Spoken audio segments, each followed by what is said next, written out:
right trajectory. Thank you.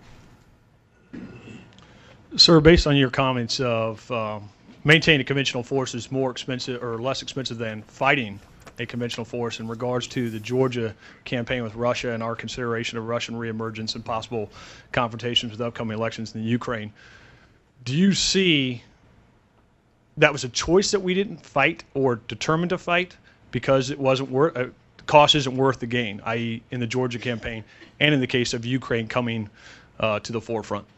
Is it just a choice that we make not to do it, not that we don't have the capability? Oh, I mean, certainly we had the capability. We're talking about political will here and calculations of what's in our interest, NATO's interest. President Sarkozy, this last weekend, I was in Munich for the security conference. President Sarkozy, in his energetic and animated way, brought up a fundamental question there. He said, does Europe want to be left alone, or does Europe want to defend its values? Does it want peace, or does it want to be left in peace? A very interesting question. I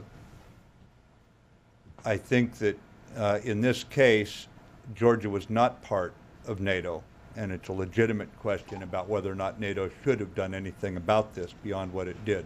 I leave that to policymakers. I wear a uniform. But that said, you know, we're going to have to come to grips with this sort of thing in a manner that allows us to give clearer guidance in the future so that people don't push us too far. My read of history is you stumble into wars, you muddle into wars, other things happen and drag you into wars. I don't think that's changed one bit. So actually I'm going to Georgia here in about 2 weeks and spend a couple days there with them. I could probably answer your question better after looking at what actually happened there.